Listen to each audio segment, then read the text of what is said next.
तो एक चीज़ का ख्याल रखा कीजिए कि अपने लिए जब आप ठीक कर रहे हैं तो दूसरों के लिए वो ठीक गलत ना हो जाए। हमारा काम कॉन्स्टिट्यूशन की इंटरप्रिटेशन करना है, हमारा काम लेजिस्लेशन मेकिंग नहीं है। आपका ना जनाब का वोट सिर्फ नायाब का। लाखों में तो खर्चा आता है बिकॉज इसके इक्विपमेंट बहुत महंगा है। और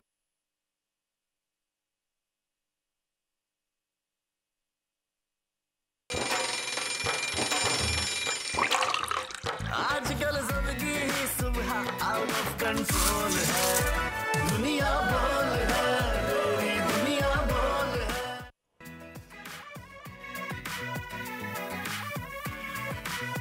अस्सलामुअलैकुम, दुनिया बोल है में आपको खुशामदीद कहते हैं और आज का दिन आपके लिए बहुत अच्छा गुजरेगा। मैं आपका मेज़बान मुदस्सिर इकबाल आपके साथ हैं और अच्छे दिन गुजरने के बाद एक चीज़ बहुत अहम है। जब आप सुबह उठते हैं और अपने ज़िंदगी का, अपने दिन के रूटीन का आगाज़ करते हैं तो एक चीज़ का ख्याल रखा कीजिए कि अपने लिए जब आप ठीक कर रहे हैं तो दूसरों के लिए वो ठीक गलत ना हो जाए, बुरा ना हो जाए। और आज इसका तजुर्बा भी मैंने देखा कि जब सिर्फ 2-4 लोगों की वजह से लाइन और लेन गलत इस्तेमाल की गई तो ट्रैफिक बिल्कुल जैम हो गया। स्कूल में आने वाले बच्चों को लेट हो रहा है, दफ्तरों में जाने वाले लोगों के लिए देरी हो रही है। सिर्फ 1 से 2 लोग अगर अपनी तेज़ी के लिए जल्दी ना करते तो शायद ये सूरत हाल ना होती। तो प्रोग्राम का आगाज़ भी हम आज एक अच्छी बात से करने जा रहे हैं। अच्छी बात ज़िंदगी में है कि सब कुछ ब्रांड न्यू ज़िंदगी में नहीं होता, पुरानी चीज़ों की भी कदर करें। अक्सर बच्चों को जो घर पुराना लगता है, माँ बाप को उसे बनाने में ज़माना लगता है। ज़िंदगी में कुछ पाना चाहते हैं तो पहले उस चीज़ का शुक्र अदा करें जो आपके पास है और उसके बाद नई चीज़ों की ख्वाहिशात यकीनी तौर पर ज़रूर करें, लेकिन जो कुछ है उस पर शुक्र भी करना चाहिए, सब्र भी करना चाहिए और अगली आने वाली चीज़ों का फिर ही आपको ज़्यादा मज़ा आएगा। तो मामलात ये है कि अब आगे बढ़ेंगे प्रोग्राम में। ख़बरें, बड़ी ख़बरें बहुत सी हैं और बड़ी ख़बरों की जानिब जब आप पढ़ेंगे तो कल और आज दोनों को मिला के देखें। और अब 30 दिन से भी कम का वक्त रह गया है इलेक्शन के लिए और इलेक्शन से पहले अदालती मामलात पर चीज़ें बढ़ रही हैं। तो अब हम बढ़ेंगे बड़ी ख़बर की जानिब। सियासी उफ़ुक़ पर अदालत का बड़ा फैसला। आर्टिकल 62(1)(f) के तहत ताहयात नाअहली ख़त्म फैसले से किस किस सियासतदान को फ़ायदा होगा, कौन से चेहरे इंतखाबी मैदान में फिर से उतरने वाले हैं, जानेंगे आज के प्रोग्राम में। आम इंतखाबात में ख्वाजा सरा भी मैदान में। नायाब अली इस्लामाबाद के हल्का NA 46 और 47 से बतौर आज़ाद उम्मीदवार इलेक्शन लड़ेंगी। मुकाबला आसान नहीं, लेकिन अगर जीत लिया तो ये पूरी ख्वाजा सरा कम्युनिटी की जीत होगी। माजूरी से इनकार, जिंदगी से प्यार, 2 कतरे हर बार। पाकिस्तान में 4 करोड़ से ज़ायद बच्चों को पोलियो के कतरे पिलाने का मिशन। उम्र भर की माजूरी से बेहतर है 2 कतरे पोलियो पिलाएं। और पाकिस्तानी मौला जट का किरदार हो या पंजाबी फिल्मों का हीरो, जो काम किया खूब पसंद किया। नामवर अदाकार सुल्तान राही को मद्दाहों से बिछड़े 28 बरस बीत गए। 700 से ज़ायद फिल्मों में अदाकारी के जौहर दिखाए, गिनीज वर्ल्ड रिकॉर्ड में आज भी नाम बाकी है। तो जनाब, सूरत हाल ये है कि इस वक्त अदालती मामलात भी खासे गर्म हैं। इलेक्शन की कैंपेन की बात की जाए तो उस तरह बड़े जलसे नहीं हो रहे, सिवाय पाकिस्तान पीपल्स पार्टी जिसने मुल्कगीर अब जलसों का आगाज़ किया है।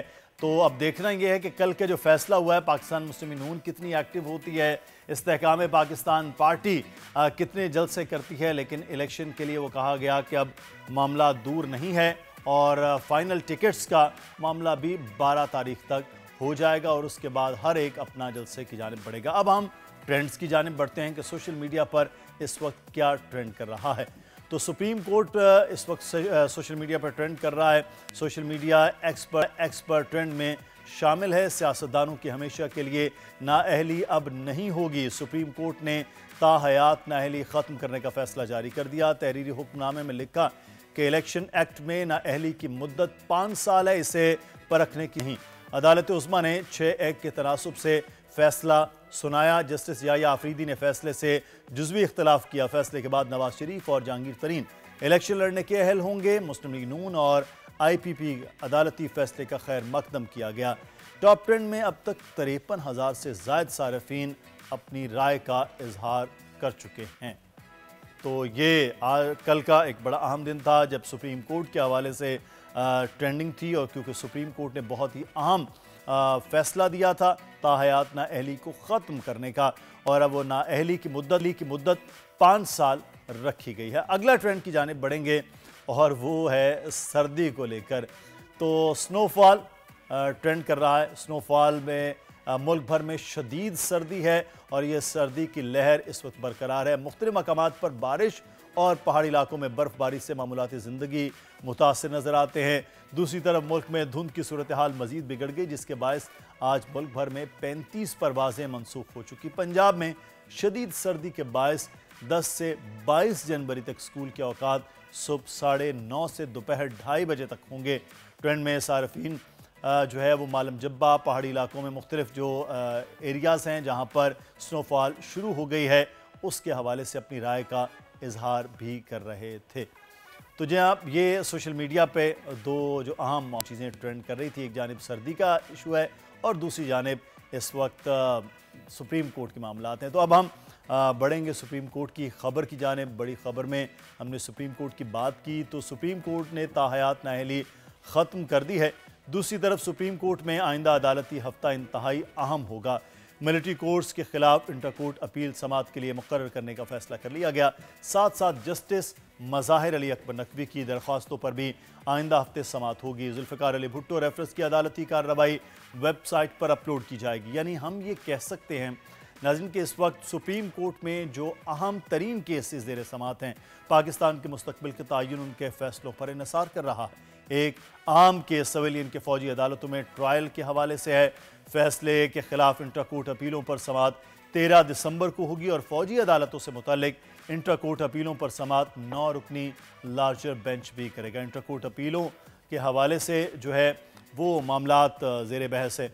हाफिज़ हसन अहमद साहब हमारे साथ मौजूद हैं, माहिर कानून है। बहुत शुक्रिया हाफिज़ साहब आपके वक्त का। सबसे पहले तो हम ये जानना चाहेंगे कि सुप्रीम कोर्ट ने कल बाकायदा तौर पर ये ऐलान कर दिया कि अब नाअहली जो ताहयात थी, जो पहले भी समझ नहीं आ रही थी, माहिर कानून जितने भी हैं खुद अदालत ने उसको ख़त्म कर दिया।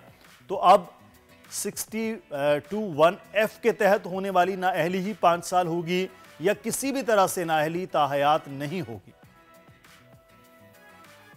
बिस्मिल्लाहिर्रहमानिर्रहीम। मुदस्सर भाई, आपका बहुत शुक्रिया कि आपने मौका दिया। आपको सुबह बखैर और आपके जितने भी इस वक्त नाजरीन देख रहे हैं उसे सुबह बखैर। और अल्लाह ताला से दुआ है कि ये साल जो है हमारे लिए बड़ा बाबरकत हो और इसके अंदर जिस हम पोलिटिकल प्रोसेस के अंदर जा रहे हैं 2024 के बाद इस मुल्क के अंदर एक पॉलिटिकल स्टेबल गवर्नमेंट आए, स्मूथ पॉलिटिकल ट्रांजिशन आए और दुनिया के अंदर जिस तरह दूसरे ममालिक हैं अपने मुल्क के अंदर जो है परफॉर्म करते हैं, प्रॉस्पर करते हैं और उनके इंडेक्स बेहतर होते हैं, चाहे गवर्नेंस का है, जस्टिस का है, इकॉनमी का है, उसके बाद पॉवर्टी के ख़िलाफ़ लड़ना जो है, एजुकेशन है, बच्चे हैं, ये सारी चीज़ें भी हमारे मुल्क के अंदर जो भी पॉलिटिकल गवर्नमेंट आए वो इन चीज़ों को आगे लेके चले और जो एक दुनिया के अंदर एक पाकिस्तान के मुतल्लिक लो इंडेक्स के मुतल्लिक बिकॉज ऑफ पुअर गवर्नेंस जो है उसको इन सारी लोगों जो भी आए इनको हेड ऑन करें और स्ट्राइक डाउन करें।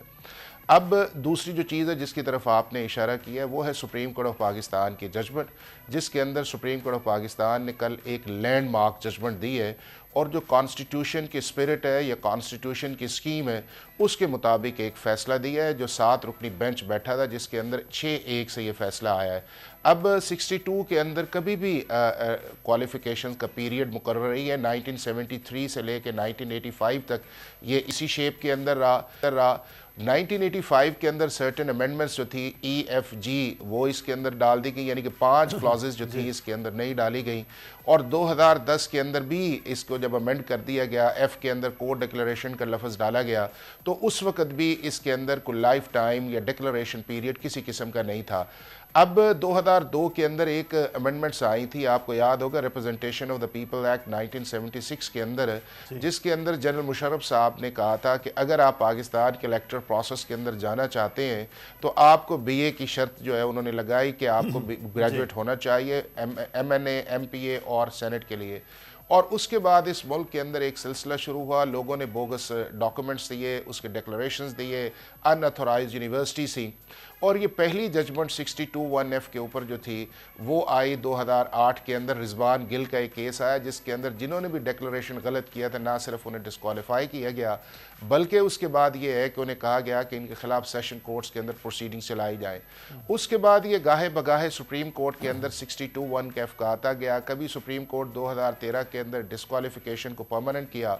2015 के अंदर जब सुप्रीम कोर्ट के अंदर दोबारा एक केस गया इसहाक खाकवानी का, तो उस वक्त सुप्रीम कोर्ट ने कहा कि हमें इसको लार्जर बेंच के अंदर देखना चाहिए, इसको जो हमारा 3 मेंबर्स बेंच है इसमें नहीं जाना चाहिए।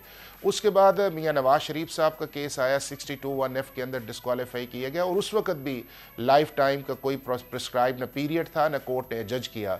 2018 के अंदर समीउल्लाह बलोच की जब जजमेंट आई तो वहाँ के ऊपर सुप्रीम कोर्ट ऑफ पाकिस्तान ने 62(1)(f की एक डिक्लेरेशन की, एक इंटरप्रटेशन की कि जितनी देर तक कोर्ट ऑफ लॉ का डिक्लेरेशन मौजूद है उतनी देर तक वो शख्स जो है वो डिस्क्वालीफाई रहेगा। और मीनिंग देयर बाय कि अगर उसका declaration supreme court of Pakistan से हो चुका है तो वो परमानेंट डिस्क्वालीफाई है। और ये 2 केसेस की वजह से प्रोमिनेंस मिला जो आर्टिकल 184(3) के अंदर गए। एक जहांगीर तरीन साहब का केस था और एक मियां नवाज शरीफ साहब का केस था। उसके बाद 2019 के अंदर ख्वाजा आसिफ का एक केस आया 62(1)(f के अंदर और इस प्रिंसिपल से डेविएट किया गया। हालांकि हाई कोर्ट ने 62(1)(f के अंदर ख्वाजा आसिफ को डिस्क्वालीफाई किया था। फिर 2019 के अंदर यार मोहम्मद रिंद का केस आया जिसको नीचे डिस्क्वालीफाई किया गया था, लेकिन सुप्रीम कोर्ट ने इसके अंदर एक और व्यू लिया। 2020 के अंदर सुप्रीम कोर्ट ने जो 2013 के अंदर अल्लाह भाइयों का एक केस था जो व्यू लिया था डिस्क्वालिफिकेशन का, सुप्रीम कोर्ट ऑफ पाकिस्तान ने ऑल टुगेदर उससे डिफरेंट व्यू लिया। और 2023 के अंदर फैसल वाडा के केस के अंदर भी जब डिक्लेरेशन का 62(1)(f का केस आया और नीचे इलेक्शन कमीशन ऑफ पाकिस्तान ने डिस्क्वालीफाई किया, हाई कोर्ट ने उसको एंडोर्स किया, तो जब सुप्रीम कोर्ट ऑफ पाकिस्तान के अंदर मामला आया तो वहाँ पे सुप्रीम कोर्ट ऑफ पाकिस्तान ने जो है 1 टाइम यानी कि जिस टर्म के लिए आप इलेक्ट हुए उसी टर्म के लिए डिस्क्वालीफाई किया गया। और उसके अंदर कहा गया कि अगर आपको पछतावा है या आप रिमूव है या रिपेंटेंस है तो वो एक माफ़ी का दरवाज़ा आपके लिए खुला है, तो आप उसको अडॉप्ट करें और इस 1 टाइम से निकल जाए। तो ये सारी जो चीज़ें थी एनॉमलीज थी। और फिर जब PDM की गवर्नमेंट आई तो उन्होंने सेक्शन 232 के अंदर एक रिट्रोस्पेक्टिव अमेंडमेंट लेके आए कि जिसके अंदर उन्होंने कहा कि जहां लॉ के अंदर कोई मियाद का जिक्र नहीं है वहां 5 साल का जिक्र है। अब अगर इस कॉन्टेक्स्ट के अंदर देखा जाए तो 62 के अंदर कोई मियाद नहीं है, 63 के अंदर 2 जगह मियाद का जिक्र है। एक है 63G जिसके अंदर 5 साल है कि अगर आप कोई भी शख्स कॉन्विक्ट हो तो 5 साल के बाद डिस्क्वालीफाई रहेगा उस पीरियड को मुकम्मल करने के बाद। इसी तरह 63H है और तीसरा 63(1)(p है कि अगर किसी और लॉ के अंदर वो पीरियड भी डिस्क्वालिफिकेशन का है तो उसके बाद वो 5 साल का पीरियड आएगा और वो आपका है जिस तरह नैब लॉ के अंदर सेक्शन 15 के अंदर जो डिस्क्वालिफिकेशन पीरियड है, अगर आपको कॉन्विक्ट कर दिया जाता है तो आप 10 साल के लिए डिस्क्वालीफाई रहेंगे। और आपको याद होगा कि मियाँ साहब का जब अल-अजीज़िया का केस चला था तो उसके अंदर 10 साल की उन्हें 7 साल की डिस्क्वालिफिकेशन थी। तो इस सारे कॉन्टेक्स्ट के अंदर देखा जाए तो जब एनॉमलीज आई, ये 232 की अमेंडमेंट आई, तो ये कहा गया कि क्या सुप्रीम कोर्ट ऑफ पाकिस्तान के जजमेंट को सेक्शन 232 के जरिए ओवररूल किया जा सकता है या सुप्रीम कोर्ट ऑफ पाकिस्तान की जजमेंट ही स्टे करेगी। तो मेरा ख्याल ये है कि चीफ जस्टिस ऑफ पाकिस्तान ने बड़ा राइटली फैसला किया क्योंकि 3 मेंबर्स से लेके 5 मेंबर्स बेंच जो था वो 62(1)(f के ऊपर अपनी ओपिनियंस डाइवर्सिफाइज दे चुका था और उन एनॉमलीज को एड्रेस करने के लिए सुप्रीम कोर्ट के चीफ जस्टिस ने एक लार्जर बेंच बनाया और उन्होंने इस कॉन्टेक्स्ट के अंदर बनाया कि जब आप 2024 के इलेक्शन में जाए तो इस इशू को रिजॉल्व होना चाहिए। सही, पूरा आसान तरह से समझा दिए कहां से सिलसिला। और अब हम सिर्फ ये कह सकते हैं कि अगर डिक्लेरेशन का मामला हो 62(1)(f का हो तो 5 साल का मामला है। अगर 63H के अंदर अगर कुछ चीज़ें एग्जिस्ट करती हैं तो फिर तो 10 साल भी हो सकती है या उससे भी ज़्यादा के मामला अभी एग्जिस्ट करते हैं कि किसी की भी नाअहली हो सकती है। बिल्कुल मुदस्सर भाई, इस तरह है कि 62(1)(f का डिक्लेरेशन जो है वो आपको from the day of declaration जो है और वो भी डिक्लेरेशन जो है वो कोर्ट ऑफ लॉ का। और मेरा ख्याल ये है कि जो सुप्रीम कोर्ट की अब जजमेंट आई है जिसके अंदर उन्होंने कहा है कि कौन ऐसा है कि जो कोर्ट ऑफ लॉ का डिक्लेरेशन देगा। अब पार्लियामेंट जो है वो सेक्शन 232 को फर्दर अमेंड करेगी, एलेबोरेट करेगी सुप्रीम कोर्ट के जजमेंट की वजह से। दूसरा जो 63 है उसके अंदर ये है कि अगर किसी को सजा होती है किसी केस के अंदर 2 साल से ज्यादा जो है और वो 5 साल हो सकती है, 10 साल हो सकती है, 14 साल हो सकती है, तो वो जब पीरियड मुकम्मल होगा तो उसके बाद फिर वो डिस्क्वालिफिकेशन पीरियड जो है वो 5 साल का रहेगा। यानी कि 5 साल का जो पीरियड 63 के अंदर है वो ओवर एंड अबव है। अब दूसरी जो इसके अंदर इंपॉर्टेंट चीज़ है वो ये आई है, चूंकि 2024 इलेक्शन जो है वो जा रहा था और मुख्तलिफ इंटरप्रटेशंस पे बात थी और सुप्रीम कोर्ट ने 3 बड़ी ज़बरदस्त चीज़ें की हैं। एक, उन्होंने ये कहा है कि जो हमने एक्सरसाइज की थी जुरिस्डिक्शन 62(1)(f की, उसके अंदर चूंकि हमने एक्सीडिंग ऑफ जुरिस्डिक्शन किया था, रीडिंग इन द कॉन्स्टिट्यूशन किया था और हमारा काम नहीं है री राइटिंग ऑफ द कॉन्स्टिट्यूशन, ये लेजिस्लेटिव कॉम्पिटेंसी पार्लियामेंट की है और हम इस चीज़ को रिट्रीव करते हैं। और मुदस्सर भाई, बहुत कम ऐसा होता है कि सुप्रीम कोर्ट ऑफ पाकिस्तान अपनी जजमेंट को ओवर रूल करती है। जो एक कॉन्सेप्ट बना है कि जी शायद सुप्रीम कोर्ट ने बड़ा इजी इसको लिया है, generally supreme court of Pakistan जो भी चीज़ें फैसला करती है वो लॉन्ग टर्म के अंदर करती है, उसको रिवर्स करना बड़ा मुश्किल होता है। सिर्फ उसी सूरत के अंदर आए कि या बहुत बड़ी कॉन्स्टिट्यूशन लीगल एनॉमली आए या फैक्चुअली चीज़ें इनकरेक्ट हो जाएं कि जिसके अंदर आप राइट डिसीजन पे ऊपर ना पहुंच सकें। दूसरा, सुप्रीम कोर्ट ऑफ पाकिस्तान ने इसके अंदर जो ट्राइकॉटमी ऑफ पावर है, जिसके अंदर पार्लियामेंट है, एग्जीक्यूटिव है आपकी और लेजिस्लेचर्स है, उसको बड़ा अच्छा उन्होंने डिफाइन किया है कि हमारा काम कॉन्स्टिट्यूशन की इंटरप्रिटेशन करना है, हमारा काम लेजिस्लेशन मेकिंग नहीं है। और तीसरी चीज़ इसके अंदर ये आई है कि सुप्रीम कोर्ट ने एक और व्यू इसके अंदर दिया है, वो ये है कि जब प्रैक्टिस एंड प्रोसीजर के अंदर भी आर्टिकल 191 के नीचे पार्लियामेंट ने लेजिस्लेशन की और सुप्रीम कोर्ट के इंटरनल रूल्स के अंदर जो है गए और वहाँ के ऊपर जाके एक राइट ऑफ अपील किया गया, जिसको इंडिपेंडेंस ऑफ जुडिशरी से कहा गया कि इसके जो है वो इंटरवेंशन है, तो सुप्रीम कोर्ट ऑफ पाकिस्तान ने उस चीज़ को भी रद्द किया और कहा कि नहीं, आर्टिकल 191 के नीचे पार्लियामेंट कर सकती है।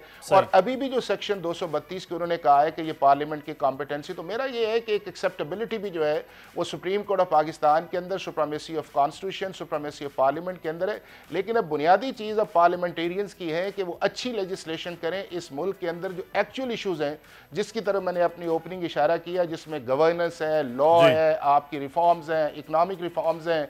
अच्छा, लेकिन आप सब इसमें एक और बड़े 2 अहम केसेस जो हैं वो आगे, एक तो इंट्रा कोर्ट अपील है फौजी अदालतों में सिविलियन के केस के हवाले से, इसके मामलात के हवाले से भी बताइए कि इसका अब क्या बनेगा। दूसरा, फिर हम जुल्फ़िकार अली भुट्टो केस है जिस पर कल से बहुत ज़्यादा बात हो रही है कि जनाब अगर वो ये रिवर्स कर दिया गया तो उस फैसले पे भी अब सुप्रीम कोर्ट को देखना चाहिए।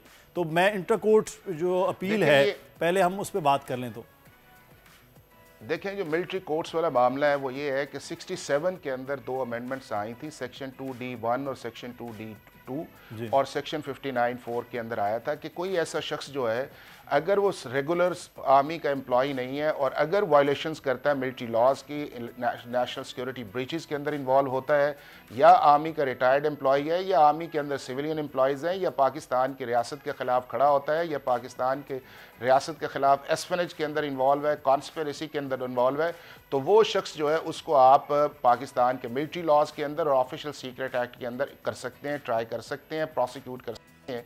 और ये 67 से लेके सुप्रीम कोर्ट ऑफ पाकिस्तान जो थी 23 अक्टूबर 2023 तक एक कंसिस्टेंट व्यू था कि ये लेजिस्लेशन जो है ये पार्लियामेंट की बिल्कुल कॉम्पिटेंसी में आता है, इसमें फंडामेंटल राइट्स की वायलेशंस नहीं है, ड्यू प्रोसेस ऑफ लॉ की वायलेशंस नहीं है, और अगर कोई शख्स के खिलाफ खड़ा होता है तो उसको स्पेशल लॉज के अंदर लिया जा सकता है, और आर्टिकल 25 की इसके अंदर कोई डिस्क्रिमिनेशन नहीं है।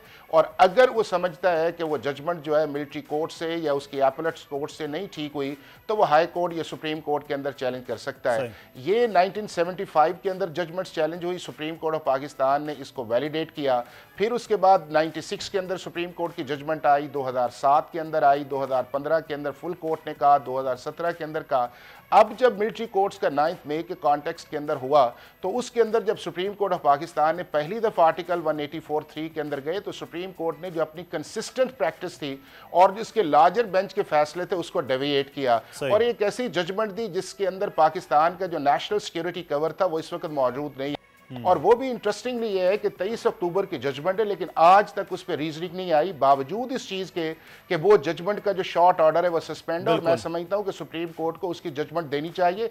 और अब ये है कि जिस तरह सुप्रीम कोर्ट ऑफ पाकिस्तान ने ये 5 साल के बाद 2018 के अंदर ओवर रूल किया है, मुझे उसके अंदर कभी इम्कान है कि जब ये इंट्रा कोर्ट अपील अब फिक्स की जाएगी जिसके अंदर तीसरा वीक का जिक्र था लास्ट ऑर्डर के अंदर, सुप्रीम कोर्ट ऑफ पाकिस्तान ने 23 अक्टूबर की मिलिट्री कोर्ट की जजमेंट है उसे ओवरटर्न करेगी और एक कंसिस्टेंस जो प्रैक्टिस सुप्रीम कोर्ट की चल रही है वो उसको फॉलो करेगी। अच्छा आप साहब, वक्त बहुत शुक्रिया, आप हमारे साथ मौजूद थे और बड़े तफसील के साथ आज कानूनी मामलात के हवाले से बात की। और अब आगे बढ़ेंगे प्रोग्राम में, कुछ मौसम की बात करना बहुत ज़रूरी है।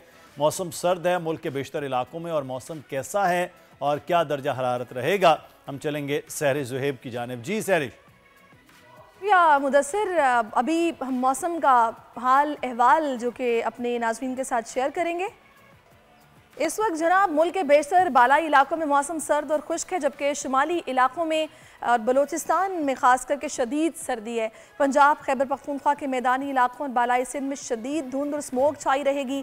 पंजाब भर में धुंध के बायस आज 35 परवाज़ें मनसूख हो चुकी हैं। ये सूरत हाल है मौसम की। सर्दी पूरे मुल्क में अब महसूस की जा रही है और अगर बात की जाए पंजाब साइड की तो वहाँ पर तो बहुत ज़्यादा पारा जो है वो इस वक्त हमें डाउन महसूस हो रहा है। अभी हम आपको इस हवाले से बताते रहेंगे, मुख्तलिफ शहरों के टेम्परेचर्स भी आपको शेयर करेंगे और एक वक्फा लेते हैं। वक्फे के बाद फिर से आपकी खिदमत में हाजिर होते हैं। Stay with us.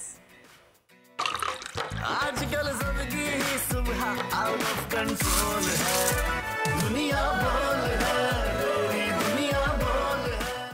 Ji welcome back. और मैंने जैसे कि पहले जिक्र किया कि मुल्क भर में ही मौसम काफ़ी ठंडा है और कुछ सर्दी सी अब ना महसूस की जा रही है तमाम ही शहरों में।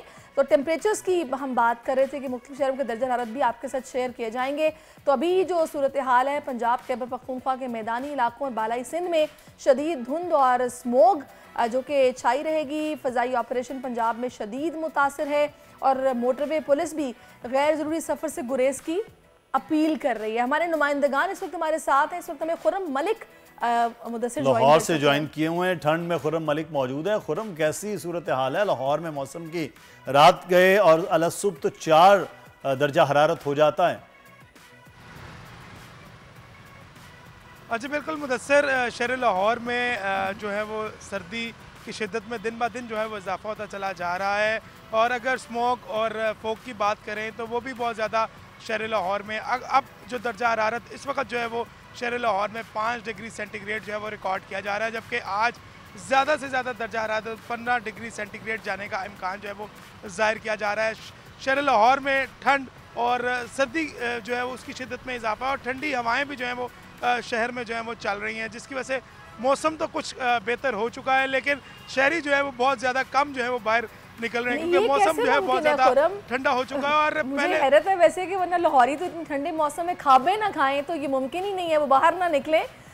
खैर आपसे और भी बात करते हैं कि आलिजा भी इस वक्त हमारे साथ है। इस्लामाबाद का मौसम भी जान लेते हैं। शहर इक़्तिदार में क्या इस वक्त दर्जा हरारत है और मौसम कैसा है आलिजा? आपको सुन सकते हैं मुझे? जी जी बिल्कुल सुन सकते हैं। बताइएगा मौसम कैसा है इस्लामाबाद में? देखें फहरिश में यही बता रहा था कि जाड़े ने अब अपना रंग दिखाना शुरू कर दिया है और शहर बेमिसाल का मौसम अपने पीक पर है, इंतहाई खुशगवार है और इस वक्त दर्जा हरारत है तकरीबन 10 डिग्री सेंटीग्रेड है। कम से कम दर्जा हरारत 1 डिग्री सेंटीग्रेड रहने का इम्कान है। मौसम फिजा में धुंध सी छाई हुई है और शहर इक़्तिदार के जो रहायशी हैं, जो सौगातें हैं इस्लामाबाद में सर्दियों की, वो उससे भरपूर तरीके से लुत्फ़अंदोज़ हो रहे हैं और ये बेहतरीन मौसम है। आजकल हमें जितनी भी मछली की दुकानें हैं वहाँ पर रश दिखाई देता है, चाय की दुकानों पर, सूप की दुकानों पर, यखनी की दुकानों पर भरपूर रश है क्योंकि इन सौगातों से ही सर्दी कम की जा सकती है। वैसे तो इस्लामाबाद की सर्दी कम होने का नाम नहीं ले रही और मौसम में अब हम देखते हैं कि सुबह सुबह शबनम भी है, धुंध भी है, तो जो पंजाब की सी कैफियत होती है सर्दियों में उस तरह की सी एक कैफियत आज इस्लामाबाद में भी है। एट टाइम्स तो मारगल्ला के जो खूबसूरत पहाड़ हैं वो भी धुंध के बायस नहीं दिखाई देते। सही। तो आलिजा आप जो इस्लामाबाद की कर रहे हैं सूरत हाल से आगाह, खुर्रम से जानते हैं। खुर्रम लाहौरी तो फिर इस मामले में बहुत आगे आगे होते हैं खाने पीने में। अच्छा बिल्कुल मुदस्सिर, जब शाम का वक्त आता है तो शहर लाहौरी जो है वो जागते हैं और बाहर निकलते हैं और मुख्तलिफ जो फूड पॉइंट्स हैं उनका रुख करते हैं क्योंकि शहर में सुबह के टाइम जो है काफ़ी ज़्यादा ठंड होती है और स्मोक भी होती है और फॉग भी होती है, जिसकी वजह से काफ़ी मुश्किलात का जो है वो सामना भी करना पड़ता है। जिस तरह मोटरवे जो है वो मुख्तलिफ मकामात से फॉग के बायस जो है वो बंद कर दी जाती है और इसी तरह जो फ़ज़ाई ऑपरेशन है वो भी काफ़ी ज़्यादा मुतासिर जो है वो नजर आ रहा है। शुक्रिया खुर्रम, आप हमें लाहौर से और आलिजा इस्लामाबाद से आगाह कर रहे थे कि मौसम की सूरत हाल क्या है। दोनों जगहों पर सम है इस वक्त जनाब और ठंड को एंजॉय भी कर रहे हैं और ठंड से बचने की कोशिश भी कर रहे हैं। मैं हैरान हो रही थी कैसे मुमकिन है कि लाहौरी बाहर ना निकलें और वही उन्होंने बताया कि शाम के टाइम निकलते हैं और खाबे भी चलते हैं। जाहिर है यही सौगातें हैं जिनसे सर्दी को दूर भगाया जाता है। बहुत शुक्रिया आप दोनों का। अब हम बात करेंगे पोलियो मुहिम की जो कि मुल्क भर में जारी है और पाकिस्तान में तकरीबन 4 करोड़ बच्चों को पोलियो से बचाव के लिए वैक्सीन दी जा रही है। बात करेंगे डॉक्टर शहजाद आसिफ बेग साहब हमारे साथ मौजूद हैं, सरबराह इंसदादी पोलियो मुहिम। बहुत शुक्रिया सर आपके वक्त का। सबसे पहले तो इन 2 कतरों की अहमियत बताएं, ख़ासतौर पर वो वालिदैन जो अपने बच्चों को ये दवा नहीं पिलाते, उनके लिए क्या क्या कहेंगे आप? उन वालिदैन से मेरी एक ही अपील है कि जो पोलियो एक लाइलाज बीमारी है, इसका कोई इलाज नहीं है, इसका सिर्फ बचाव है। और इसका जो बचाव है वो सिर्फ वैक्सीन है, और ये वैक्सीन 100% महफूज है।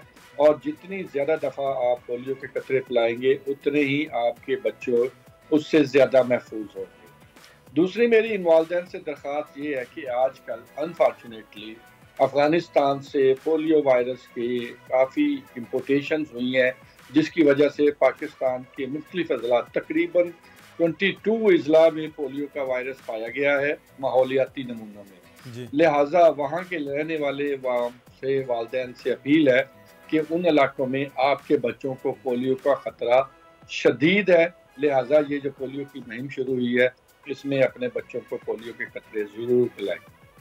अच्छा डॉक्टर साहब, मुझे ये बताएगा कि अभी क्या कुछ बेहतरी आई है, या फिर अभी भी कुछ वालिदैन ऐसे हैं जो पत्थर के दौर में जी रहे हैं और हेजिटेट फील करते हैं बच्चों को पोलियो के कतरे पिलाने से?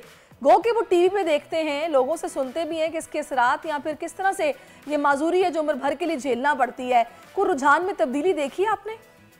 जी, 95% ऑफ पाकिस्तान में तो बहुत बेहतरी हुई है, लेकिन कुछ इलाके ऐसे हैं, जैसे अब तो एक और भी चीज़ होनी शुरू हो गई है कि जो लोग हैं वो कम्युनिटीज़ या जो गांव है वो मिल के पूरे का पूरा बाइकाट कर देते हैं। अभी भी मेरे सामने लिस्ट पड़ी हुई है। अच्छा। इस कैंपेन के दौरान में बन्नू में, हंगू में, मालाकंड में कम्युनिटीज़ ने बाइकाट किए हुए हैं मुख्तलिफ यूनियन काउंसिल्स में कि हमारे जो मुतालबात हैं, कोई पुल, कोई सड़क, कोई बिजली का, ये वो, जब तक वो पूरे नहीं होंगे हम पोलियो के कतरे नहीं पिलाएंगे। इसके अलावा इंडिविजुअल लेवल पे भी इन्हीं इलाकों में और कोयटा ब्लॉक में हमें ये प्रॉब्लम अभी भी मौजूद है, कोयटा, किला अब्दुल्ला, चमन में, कि वालिदैन जो हैं वो अपने बच्चों को कतरे पिलाने से इनकार कर रहे हैं। डॉक्टर साहब, दुनिया के बेशतर ममालिक में तो पोलियो से निजात हो गई है, अभी भी आप 22 अज़ला की बात कर रहे हैं, ये बहुत बड़ी जगह है और बहुत ज़्यादा ये नंबर है। क्या वजह है कि हम वहाँ तक बीट नहीं कर पाते? इतनी वास्ट कैंपेन होती है, कोशिश भी आप लोग कर रहे होते हैं, वजह क्या है सर इसकी बुनियादी? जी देखें, ये जो माहौलियाती नमूनों में हमें वायरस मौजूद 22 अज़ला में पाया जा रहा है, इसका मतलब ये है कि जो लोग ट्रैवल कर रहे हैं अफगानिस्तान से पाकिस्तान और पाकिस्तान के मुख्तलिफ अज़ला में जा रहे हैं, वो अपने साथ वो वायरस भी लेके जा रहे हैं। हम उन लोगों को आने से और वायरस को आने से नहीं रोक सकते। हम जो काम कर सकते हैं वो यही है कि हम उन इलाकों में अपने बच्चों को कतरे पिलाएं ताकि उनकी बचाव ज़्यादा हो और उनको पोलियो ना हो। अभी तक उन इलाकों में पोलियो नहीं हुआ। इस साल पोलियो के सिर्फ 6 केसेस हैं, लेकिन वायरस मौजूद है। लिहाजा अगर उसको कोई ऐसा बच्चा मिलेगा जिसने कतरे नहीं पिए तो उसको खतरा है। तो डॉक्टर साहब, मैं चाहूंगी कि आखिर में कोई मैसेज जो कि आप देना चाहें पेरेंट्स को। जी, मेरी अपील ये है कि हर पोलियो मुहिम में और इस पोलियो मुहिम में भी 4 लाख से ज़ायद हमारी ख़वातीन वर्कर घर घर जाकर बच्चों को कतरे पिलाएंगी। इतने शदीद, अभी आप मौसम की भी बात कर रही थी, इतने शदीद मौसम में अगर वो चल कर आपके घर आती हैं तो एक तो खुदारा उनके साथ नरमी और हुस्न सलूक से पेश आए, और वो आपके बच्चों की हिफाजत के लिए आए हैं, उनसे ताउन करें और अपने बच्चों को कतरे ज़रूर पिलाएं।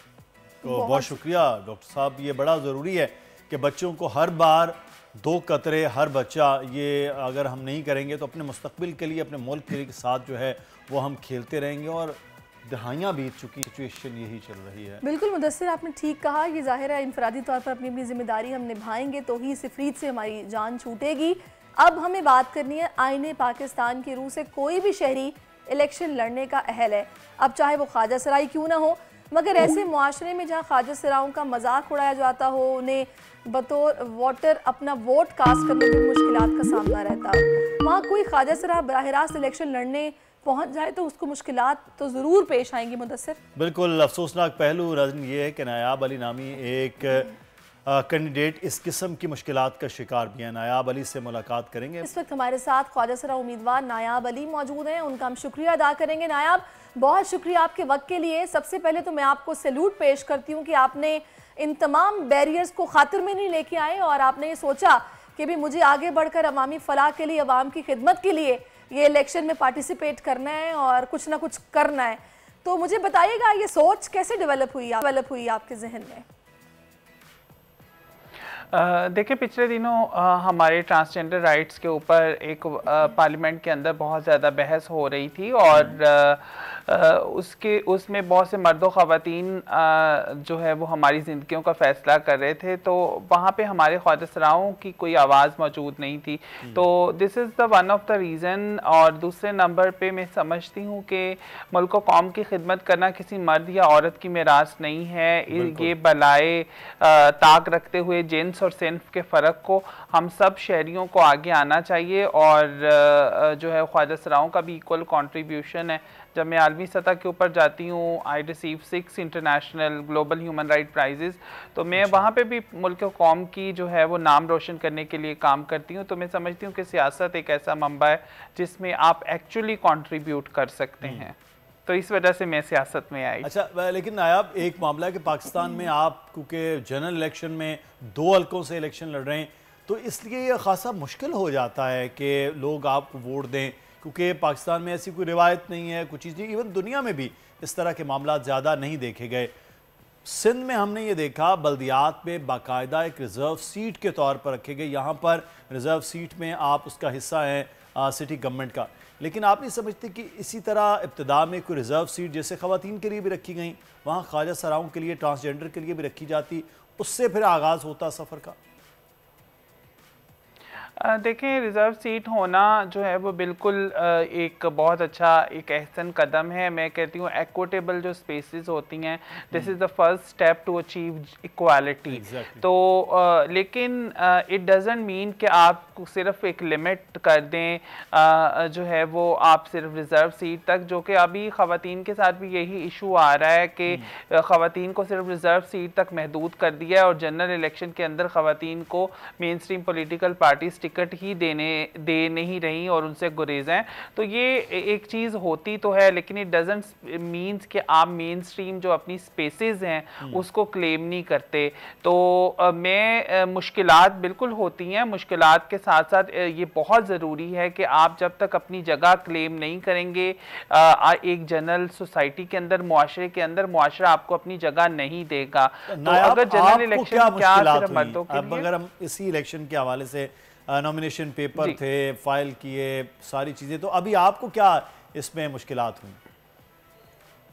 मेरी मुश्किलात जो है वो अभी तक ख़त्म नहीं हुई। मैं आपको कहानी सुनाना शुरू करूं तो मैं मुख्तसरन बयान कर देती हूं वक्त की समझते हुए किल्लत को।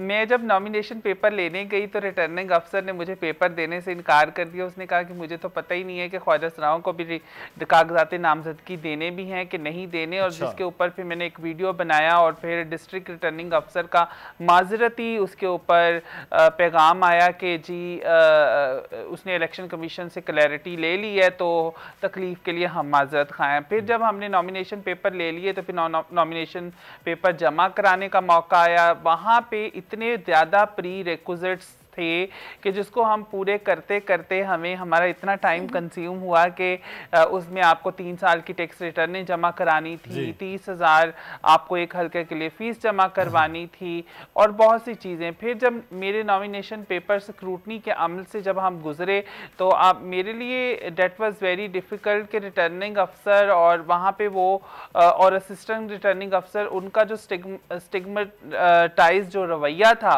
वो एक that was very alarming situation. और उसके बाद फिर जब जमा हो गए, रिजल्ट आया, स्क्रूटनी हुई, तो उसके बाद मेरा जो कागजात ये एक्सेप्ट करने के बाद मेरे इस डिसीजन को चैलेंज कर दिया गया इस्लामाबाद हाई कोर्ट के अंदर कि जो है ख्वाजा सरा इलेक्शन नहीं लड़ सकते क्योंकि इनके शनाख्ती कार्ड के ऊपर जेंडर एक्स है। शरीयत कोर्ट ने खिलाफ फैसला दिया हुआ है। तो कल ही जो है वो इस्लामाबाद के हाई कोर्ट के जस्टिस ने जो है वो इसके ऊपर पूरी सुनवाई की है। सही। तो वो एक चीज फैसला महफूज हो गया। तो आज तवक्को है कि मेरे कागजात नामजदगी के ऊपर फैसला आ जाएगा। जी, अल्लाह आप करे कि जो आपने सोच इतनी पॉजिटिव रखी हुई है तो अल्लाह भी आपकी मदद करे और आप अपने इस मकसद के उसूल में कामयाब हो जाएं। तो नायाब, इस्लामाबाद के 2 हल्के जिनसे आप आज़ाद हैसियत में इलेक्शन लड़ने जा रही हैं, कुछ बताएंगी कितना मुश्किल हल्का है, कौन आपके मद्दे मुकाबिल है, क्या मसाइल हैं जो आप हल करने का सोच रखती हैं? देखिए, हमने जब ये हल्के चुने, सबसे पहले तो ये NA53 होता था पुराने इलेक्शन में, तो हमने इसमें NA53 समझ के काम करना शुरू किया। लेकिन जब हल्का बंदियां हुई तो ये 2 हल्कों के अंदर इसको तकसीम कर दिया गया। तो हमें जो है वो फिर हमने डिसाइड किया कि हम दोनों हल्कों के से इलेक्शन कंटेस्ट करेंगे। तो फिर सेकेंडली यहाँ पे पीपल्स पार्टी, नून लीग, इनके जो उम्मीदवार ज़रा ज़्यादा स्ट्रॉन्ग है। लेकिन एक अच्छी चीज़ वो इस हल्के की ये है कि यहाँ पे 88% लिटरेसी रेट है। यहाँ पे लोग अवाम पढ़े लिखे हैं, जिसकी वजह से शायद रेजिस्टेंस कम है। लेकिन दूसरी तरफ जब आप हमारे हल्के के मसाइल बहुत यूनिक हैं। जब इस्लामाबाद का आप नाम सुनते हैं तो आपको ऐसे लगता है यहाँ पे बहुत डेवलप एक इलाका है, जहाँ पे बहुत अच्छी बिल्डिंग्स हैं, यहाँ पे फरावानी है दौलत की और लोगों को कोई मसले नहीं होंगे। लेकिन ये बिल्कुल जो है वो एक आधा अधूरा इमेज है। हमारे इस्लामाबाद के इसी हल्के में बहुत सी कच्ची आबादियां मौजूद हैं जहां पे लोग बेसिक वसाइल से महरूम हैं। हमारे इसी हल्के के जो 2 ऐसे बड़े इलाके जो बहुत बड़े आबादी में हैं, मेरा वो तरनोल और बाराको, यहाँ पे हर जो है वो MNA MPA ने अपनी जो है वो हाउसिंग सोसाइटी तो बनाई, लेकिन वो हस्पताल और सरकारी कॉलेजेस बनाने में नाकाम रहे। तो हमारे हल्के के अंदर जो है वो हेल्थ के जो है इतने चैलेंज कि सिर्फ पिम्स एक ही अस्पताल पूरे नॉर्थ पाकिस्तान का मौजूद है। हमारे तो वो मसाइल की निशानदेही करी थी ना कि नायाब ऑलमोस्ट पूरे पाकिस्तान में ही मुख्तलिफ शहरों में है, इस्लामाबाद में भी वही है। अच्छा नायाब, मुझे एक बात बताइएगा, वैसे मुझे बड़ी दिलचस्पी होगी सुनने में, क्योंकि बहुत सारे लोग एक्सपेक्ट नहीं कर रहे होते कि भाई ख्वाजा सरा इस तरह से इलेक्शन लड़ेगा या फिर मैदान में होगा। अब माशाल्लाह से आप हैं मैदान में, कैंपेन के लिए क्या निकली हैं, डोर टू डोर जा रही हैं, लोगों का रिस्पांस क्या है, लोग किस तरह मिल रहे हैं, क्या मसाइल बता रहे हैं? लोगों का बड़ा मिला जुला रिस्पांस है। मैं जो ज़्यादातर रिस्पांस है वो बहुत पॉजिटिव है। लोग सेल्फीज़ ले रहे हैं, लोग वादा कर रहे हैं, लोग चाहते हैं कि हाँ, लोग बता रहे हैं कि हम सियासी पार्टियों को वोट नहीं देना चाहते इस करंट पॉलिटिकल सिचुएशन की वजह से। हम चाहते हैं कि एक प्रोग्रेसिव फेस सामने आए, इस्लामाबाद डिज़र्व करता है तो हम आपको वोट देंगे। तो ये तो लोगों की कमिटमेंट है। और दूसरी तरफ ज़ाहिरी बात है, बुरा भी रवैया कुछ लोगों की तरफ से इख्तियार किया जा रहा है। जो ख्वाजा कम्युनिटी के साथ एक भिखारी होने का एक स्टिग्मा जो अटैच है, कि हमारे कुछ ख्वाजा सपोर्टर गए तो उन्होंने गाड़ी का दरवाज़ा नॉक किया, उनको हमारे पैम्फलेट्स दे रहे थे तो उन्होंने उसको 50 रुपये का नोट दे दिया। फिर कुछ इसी तरीके से कॉर्नर मीटिंग्स हमारी चल रही थी, तो साथ ही गर्दोनवा में बैठे हुए लोगों के पास हमारे गए ख्वाजा साथी, तो उन्होंने उसको डांट के उसको कहा कि तुम लोग तो हमें तंग करने आ जाते हो। तो उसके ऊपर वो मेरी ख्वाजा जो साथी हैं, मुझे उनका आज भी जुमला याद है। वो कहती कि तुम लोगों को हम सिर्फ भीख मांगते हुए अच्छे लगते हैं, हम नोट नहीं, हम वोट लेने के लिए आए हैं। तो ये वैसे बड़ा अच्छा नारा बन सकता है आपका, अगर आप इसको अपना स्लोगन बनाएं। जी बिल्कुल। तो हमारे स्लोगन बड़े मज़े के हैं, हमारे ख्वाजा नहीं बनाए हैं। तो आपका ना जनाब का वोट सिर्फ नायाब का, तो इस तरह के बड़े जो स्लोगन्स हमारे आए हैं। लेकिन द थिंग इज़ के उसके साथ साथ सोशल मीडिया के ऊपर हमें कुछ ख़ास जमातों की तरफ से रेजिस्टेंस का भी सामने कुछ वो तो मुखालिफत में होगा। आपके लिए आपके खिलाफ कैंपेन्स चलेंगी, सब कुछ होगा। अगर आपकी पॉपुलैरिटी होगी तो दूसरी जानिब आपके खिलाफ तो ये चीज़ें तो होंगी। लेकिन नायाब, आपका मंशूर क्या है और आप कैसे समझते हैं कि मर्दों से या ख़वातीन भी आपके जनरल इलेक्शन में मद्दे मुकाबिल हों, उनसे ज़्यादा बेहतर ट्रांसजेंडर लोगों के मसाइल हल कर सकते हैं, कैसे? और मंशूर बताइएगा। देखिए, मैं इस सवाल का जवाब 2 हिस्सों में देती हूँ कि देखिए, दूसरों से बेहतर इस वजह से कि जो एग्जिस्टिंग कैंडिडेट्स आए हैं उन लोगों को वो मुआशरे के साथ कनेक्ट नहीं कर पाते। कनेक्ट इस वजह से नहीं कर पाते कि वो लोगों के पास आते नहीं हैं, लोगों से मिलते नहीं हैं और लोगों के पास एक्सेसिबल नहीं है। तो ख्वाजा सरा community is very much accessible. मेरा ख़ुद का ताल्लुक़ कच्ची आबादी से है। मैंने वो तमाम मुआशरे की महरूमियाँ और तकालीफ मैंने देखी हैं जो कि हमारा एक आम गरीब आवाम उस जिसका middle class family, lower middle class family से ताल्लुक़ रखता है, उसने देखी हैं। तो इस वजह से लोग मेरे साथ ज़्यादा कनेक्ट कर पा रहे हैं और मैं समझती हूँ कि उनसे बेहतर हम परफॉर्म इस वजह से कर पाएंगे। और दूसरा, मैं जो एक लोगों को कहती होती हूँ कि आप देखें जी, ये लोग तो अपने बच्चों के लिए जो है वो पैसे जोड़ के जाएंगे और there is a possibility for corruption. तो ख्वाजा सरा कम्युनिटी चूँकि हमारा कोई जो है वो नहीं होता डिपेंडेंट, तो हमने किसके लिए पैसे जोड़ के जाने हैं। तो ये जो है वो दिस इज समथिंग। तो आपने तो कौम के लिए काम करना है, मुल्क के लिए काम करना है, ये बड़ी अच्छी बात है। और हमने करप्शन नहीं करनी। करप्शन फ्री पाकिस्तान के लिए ख्वाजा सरा को आगे लेके आए। बहुत शुक्रिया नायाब, आपके लिए बेस्ट विशेस हैं। आप अपनी कैंपेन जारी रखें। और आज ये एक बड़ा अच्छा और हेल्दी एक्टिविटी है कि कम से कम पाकिस्तान के तमाम सेगमेंट से लोग जो हैं वो जनरल इलेक्शन का हिस्सा बिल्कुल। और नारा बड़ा जबरदस्त था, नोट नहीं वोट। तो ये नायाब इसको लेके आगे भी चलेंगी। ब्रेक लेते हैं, ब्रेक के बाद वापस आते हैं। Keep watching us. आजकल जिंदगी ही सुबह आउट ऑफ कंट्रोल है, दुनिया बोल है, दुनिया बोल है।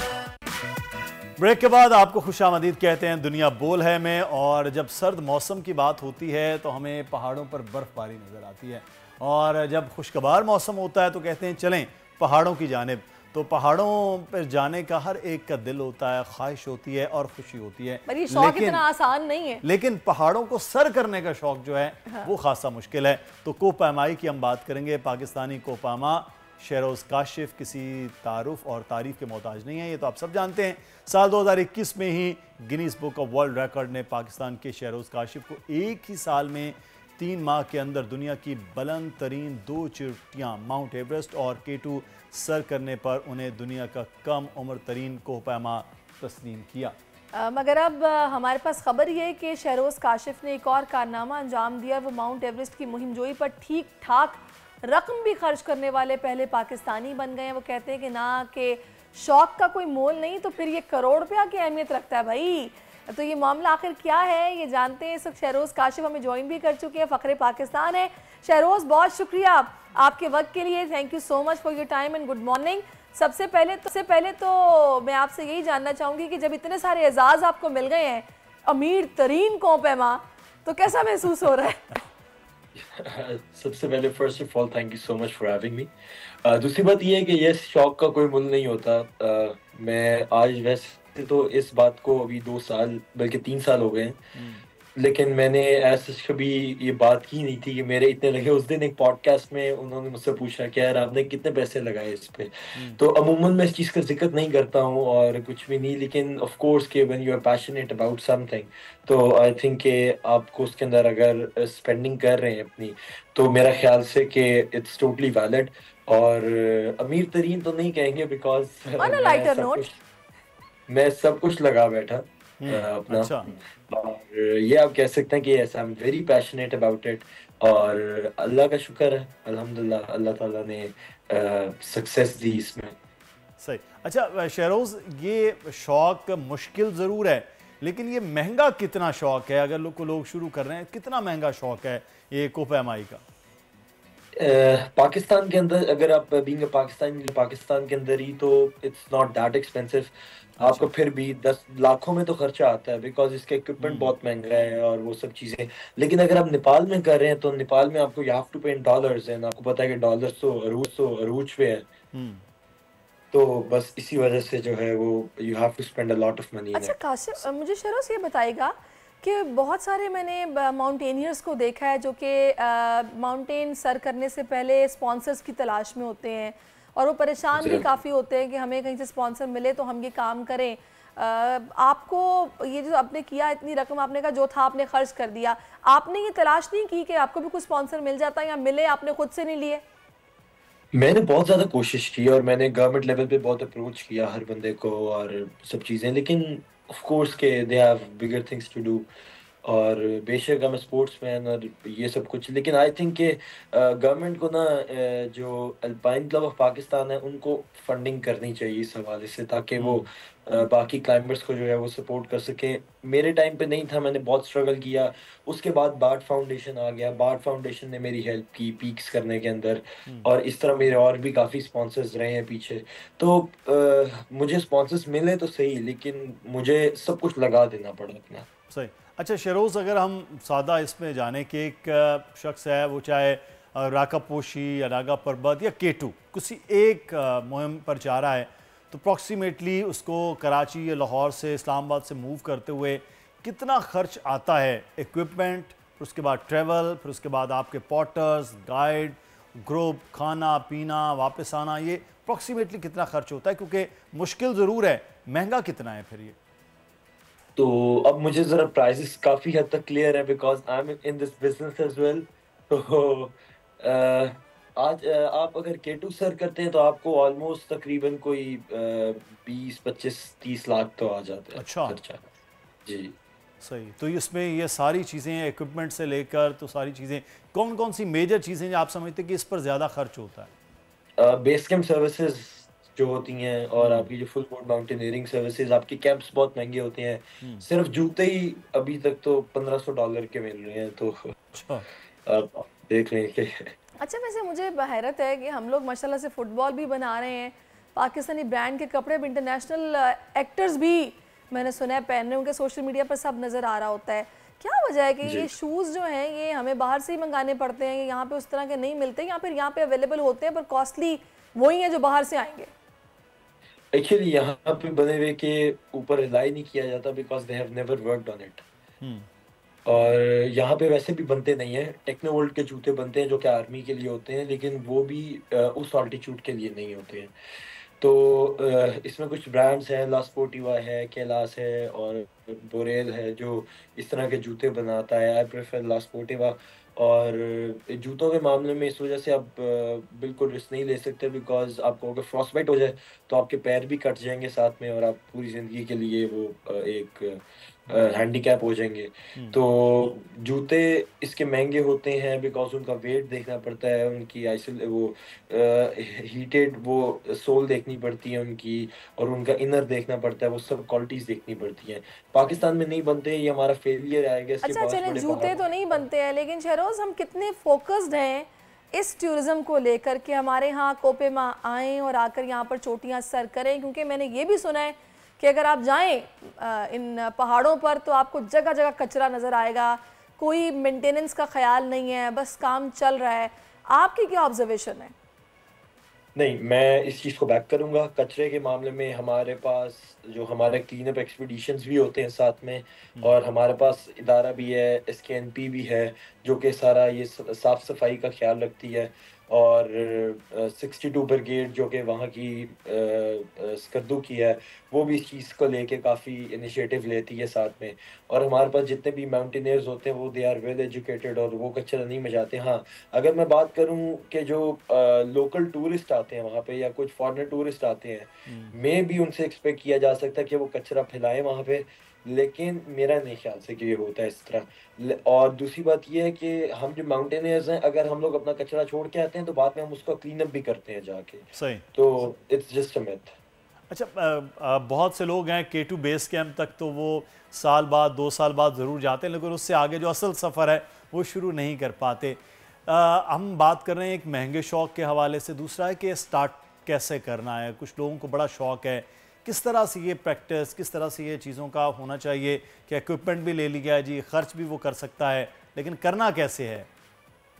इसके लिए स्टार्ट जो होता है ना, आपका हमेशा छोटे से होता है। चूज द बेस्ट कंपनी, ठीक है, जो, और choose the best mentor as well, जो आपको गाइड कर सके इस चीज़ के हवाले से। बेसिकली फर्स्ट आपके अंदर होना चाहिए कि do you really want to climb the mountain, और you just want to see the mountain from the base camp. ये आपको 2 चीज़ों में डिफरेंशिएट करना पड़ेगा पहले। सही। उसके बाद आप स्मॉल पीक से स्टार्ट करें। मेरे उस्ताद हैं जाहिद राजपूत, उनका चगोरी इंटरनेशनल इंस्टीट्यूट है, वहाँ से मैंने भी ट्रेनिंग ली हुई है। आप लोग भी ट्रेनिंग लें वहाँ से जाके, और he is a very wonderful guy. वो आपको सब सिखाएंगे, उसके बाद आपको बताएंगे कि आप इसके बाद कौन सी पीक पे जाएं, कौन सी पीक पे जाएं। Me as mountaineer now I'm a company owner as well, तो we take people to the mountains और हम लोग उनको सबसे पहले सिखाते हैं, and we mentor them if they want to climb 8,000 meters. अभी recent in March और April, मतलब एज अ पाकिस्तानी कंपनी हम लोग नेपाल के अंदर ऑपरेट कर रहे हैं for Everest summit and Everest base camp and थोड़ा सा शेरोज बताइएगा किस तरह आप लोग ऑपरेट कर रहे हैं, मतलब अगर एक नॉर्मल सा इंसान जिसको हाइकिंग का शौक है और एकदम से अगर उसको ये बुखार चढ़ता है कि उसको कोई पहाड़ सर भी करना है, तो क्या कोई मेंटली काउंसलिंग भी होती है, कैसे प्रिपेयर किया जाता है, या फिर आप लोग सिर्फ गाइड की हद तक कोऑपरेट करते हैं या फिर आपकी सर्विसेज हैं? नहीं, सो मैं इस चीज के अंदर ये चेंज कर रहा हूँ पाकिस्तानी टूरिज्म के अंदर कि हम लोग लोगों को सिर्फ एज अ क्लाइंट लेके नहीं जा रहे हैं, हम लोग उनको जो है वो प्रॉपर गाइडेंस भी दे रहे हैं साथ में। और हमारी जो बेस कैंप की सर्विसेज हैं दे आर एब्सोल्युटली अमेजिंग, जो कि वेल कमर्शलाइज्ड होंगी, और जो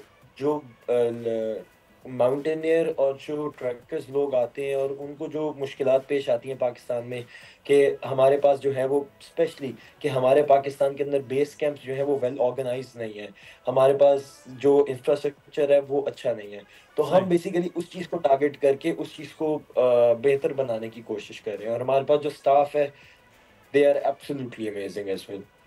अच्छा Sheroz, on a lighter note, आप इतने बड़े बड़े पहाड़ों पर चढ़े हैं, बर्फ और ठंड, ये जो आजकल सर्दी पाकिस्तान में, आपको सर्दी तो नहीं लगती होगी फिर? यार मुझे टू बी ऑनेस्ट ठंड लगती है यार, मैं क्योंकि मैं ओपनली से कह रहा, मैं बाइपोलर गाय, मैं जब शहर में होता हूँ तो I am a different one, और जब मैं कैरेक्टर में होता हूँ then I am a different one. अच्छा चले जी, वैसे मुझे इतना मजा आया ना आपकी बात सुन के, नहीं मुझे बहुत सर्दी लगती है यार, पता नहीं फिर कैसे आप इतना ऊपर चले गए। मैं अभी भी I am sitting in my room right now, लेकिन आई एम जस्ट शिवरिंग।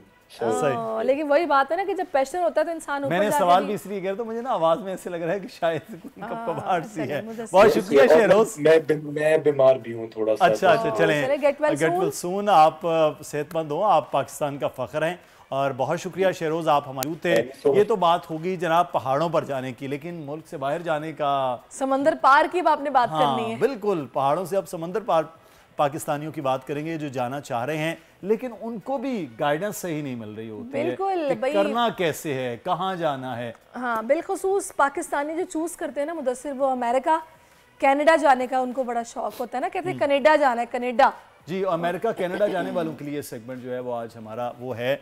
और इमिग्रेशन इंडस्ट्री में 20 साल से ज़्यादा तजुर्बा रखने वाले पाकिस्तान में इंतहाई मशहूर immigration consultant mister Adil Ismail, आपकी खुसूसियात ये कि जनाब कंप्यूटर और लाइव में ग्रेजुएट हैं, आप ऑस्ट्रेलिया, बरतानिया, कनाडा में इमिग्रेशन केसेस पेश करने में इंतहाई काबिल और तजुर्बाकार आदमी हैं।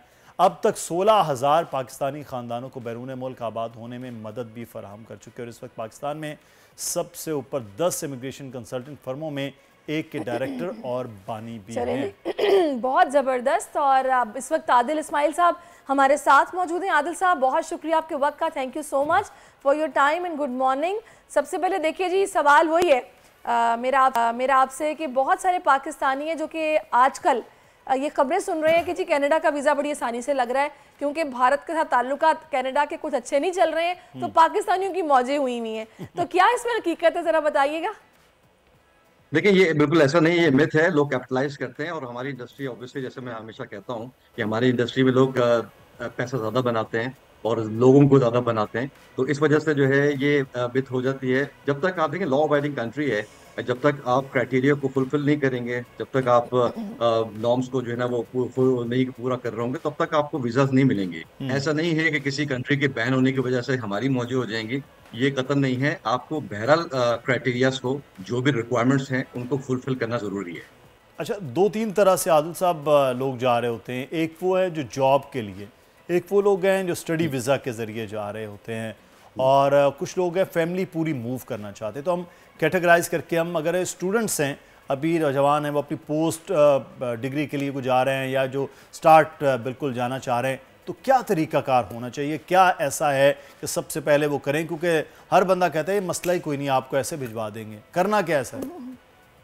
देखिए, आपकी प्रॉपर कैरियर काउंसलिंग होना चाहिए। पहले तो ये बात समझ लीजिए कि अगर हम स्टूडेंट रूट को अगर ले रहे हैं या इमिग्रेशन को ले रहे हैं, इन दोनों तरीके पे फैमिली को तो बहरहाल ले जा सकते हैं। तरतीब होने चाहिए, कंट्रीज के अपने लॉज होते हैं, क्राइटेरियाज होते हैं, उनको देखना जरूरी है। तो आप स्टेप बाय स्टेप चीजों को आप देखेंगे। पहले तो ये देखेंगे कि आपने क्या करना है और आपने किस डिसिप्लिन के अंदर जाना है और क्या अपना करियर बनाना है। एक दूसरा, आपने फिर कंट्री को चूज करना है। कोई मलेशिया को लेगा, कोई कनाडा को लेगा, कोई यूके को लेगा, ऑस्ट्रेलिया, डिपेंडिंग अपॉन जहां जिस कंट्री में आप जाना चाहते हैं स्टडीज के हवाले से, उनकी रिक्वायरमेंट्स को आप देखेंगे और उनकी रिक्वायरमेंट को फुलफिल करेंगे, क्योंकि डिफरेंट कंट्रीज की डिफरेंट फाइनेंशियल रिक्वायरमेंट्स भी होती हैं और लैंग्वेज रिक्वायरमेंट और डिफरेंट जो है वो क्वालिफिकेशन रिक्वायरमेंट्स भी होती हैं।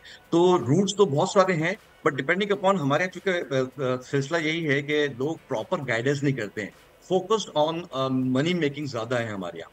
हर ऑक्यूपेशन में भी है, हर प्रोफेशन में भी है, लेकिन इस इंडस्ट्री में ज्यादा है। पिछले 2-3 साल से तो कुछ ज्यादा ही है, क्योंकि हर बंदा चाहता ये है किसी तरीके से मैं मूव आउट हो जाऊं फाइनेंशियल क्राइसिस की वजह से और दिस एंड दैट। बट ये जो है देखना जरूरी है कि अगर हम फुलफिल करते हैं रिक्वायरमेंट्स को, तो हम इन कंट्रीज में अच्छा, इजीली मूव आउट हो सकते हैं। बहुत सारे ऐसे पढ़े लिखे लोग भी हैं आदिल साहब, जो कि ये चाहते हैं कि वो इमिग्रेशन के लिए अप्लाई करें, लेकिन उनको नहीं मालूम कि ऑनलाइन करना उनके लिए ठीक है या फिर इसके लिए पहले काउंसलिंग ही ज़रूरी है। और ऐसे लोग भी हैं जिन्होंने ऑनलाइन खुद ही से किया, सारे जो प्री रिक्विजिट्स थे वो जमा करवाए और उनके इन प्रोसेस है अभी केसेस। तो सही तरीक़ाकार आप क्या समझते हैं?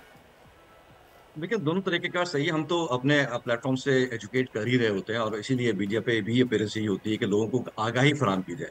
काउंसलर का काम आगाही फराहम करना है, मनी मेकिंग पहला काम नहीं है। पहला काम आपका ये है कि आप एजुकेट करें लोगों को कि किस तरीके से वो क्वालिफाई करते हैं और अप्लाई कर सकते हैं। ये काम खुद भी किया जा सकता है। ये सेल्फ पिटिशंस भी होती हैं, सेल्फ एप्लीकेशंस भी होती हैं। जो लोग समझते हैं, समझ सकते हैं, वो अप्लाई करें।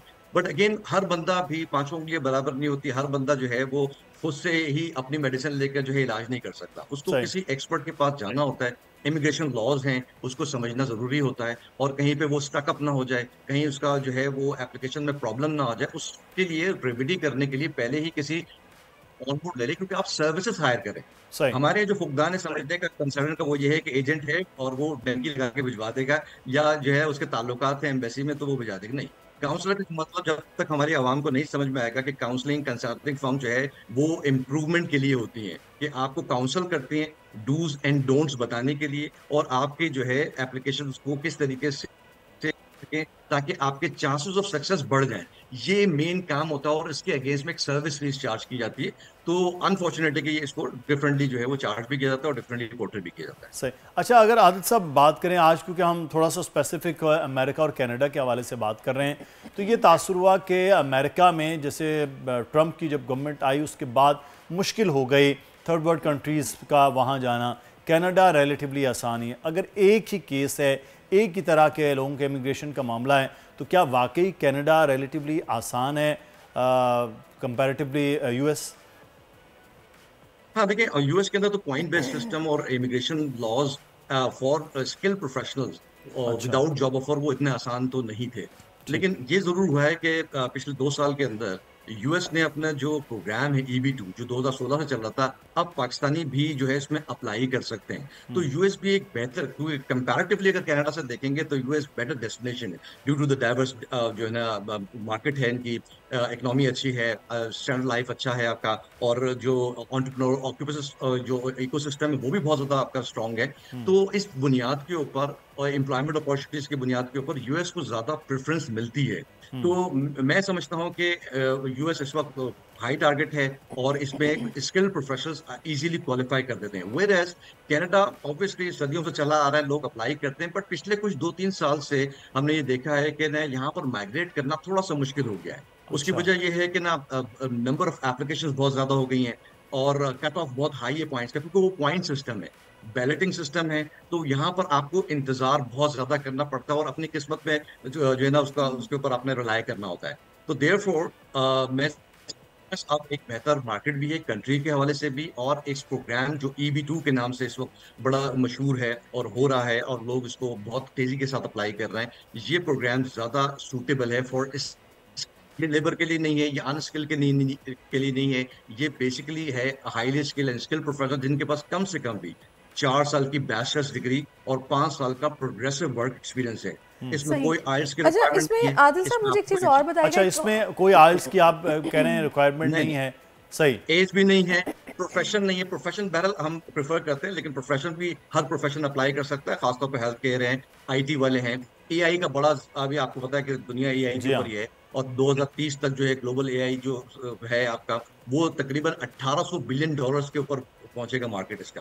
तो ये बहुत सारा जो लोग आई टेक वाले लोग हैं और एआई से ज्यादा रिलेटेड है, उनको तो चाहिए कि इस प्रोग्राम से ज्यादा फायदा उठाएं। सही है जी। आदिल साहब, एक और मिथ भी है स्पेशली कनाडा से हवाले से, कि लोगों को लगता है जी वहाँ जाएंगे सॉरी गवर्नमेंट वहाँ पे फौरी बेनिफिट्स देना शुरू कर देगी, आपको होटल में ठहराएगी, आपके बच्चों को स्कूल में एडमिशन फ्री है, आपके मेडिकल कार्ड बन जाएंगे, आपको वर्क परमिट मिल जाएगा, तो बस जी कनाडा चलो। क्या इसमें कोई हकीकत है या फिर ये बस बातें ही हैं जो कि हो रही हैं?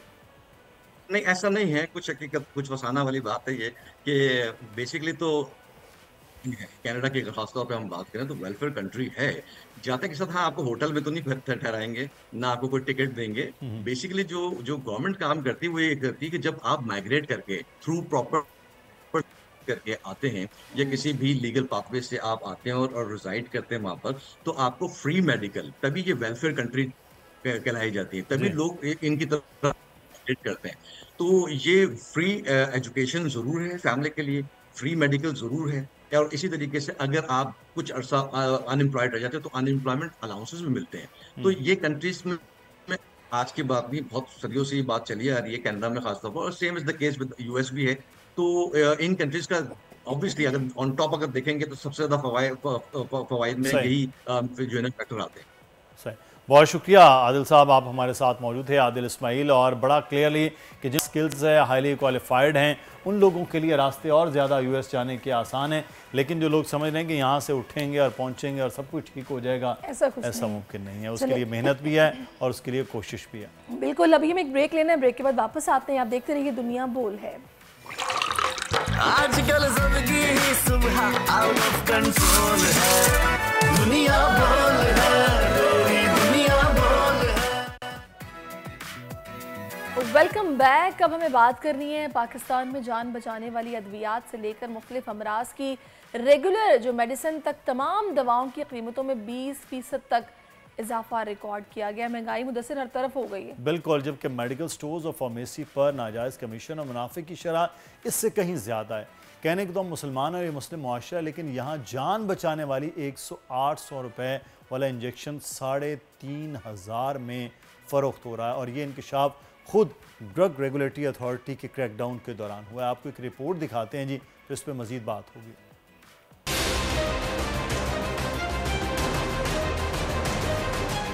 पाकिस्तान में अद्वियात की कीमतों में शदीद इजाफे की एक नहीं 3 बड़ी वजूहात। पहली, महंगाई और माशी सूरत हाल। 2, हुकूमत की कोताही और अपने ही ज़ाब्ते की खिलाफ वर्जियाँ। और 3, बेईमान शहरी, मेडिकल इंडस्ट्री में माफिया राज, लालच और जखीरा अंदोजी। हाल ही में drug regulatory authority of Pakistan के कराची में क्रैकडाउन में इंकशाफ हुआ कि फार्मेसी और मेडिकल स्टोर्स अथॉरिटी मंजूर शुदा ज्यादा से ज्यादा रिटेल कीमत यानी MRP से 5 गुना इजाफी कीमतों पर अद्वियात फरोख्त की जा रही हैं। खून जमने को कम करने वाला एक इंजेक्शन रिटेल कीमत 800 रुपए लेकिन 3500 रुपए में फरोख्त होने का इंकशाफ। ये छापे कराची DHA, गुलशन इकबाल, गुलिस्तान जौहर के मेडिकल स्टोर्स पे मारे गए थे। दूसरी तरफ पूरे पाकिस्तान में अद्वियात की महंगी कीमतों से मरीज, उनके खानदान शदीद परेशान हैं। जान बचाने वाली अद्वियात, ब्लड प्रेशर की अद्वियात, शुगर की दवाएं पहले ही गायब कर दी जाती हैं, फिर जायद कीमत पर फरोख्त की जाती हैं। लाहौर की मेडिसिन मार्केट में भी यही सूरत हाल है। अब बात ऑफिशियल महंगाई की। हुकूमत खुद अपने ही उसूल तोड़ने लगी। अप्रैल में विफाकी हुकूमत ने अद्वियात कीमतों में 20% से जायद इजाफे की मंजूरी दी। हालांकि जरूरी अद्वियात की कीमतों में इजाफे की ज्यादा से ज्यादा हद 14% तक महदूद थी।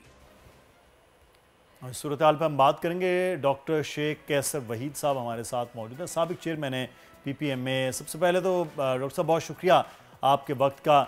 ये जान बचाने वाली अद्वियात की अगर हम सिर्फ बात कर लेते हैं तो ये कीमतें पहले तो बढ़ी, अब तो फिर ये ज़ख़ीरा अंदोज़ी के मामलात भी रहे, या फिर कीमतें खुद मेडिकल स्टोर्स का बढ़ाना।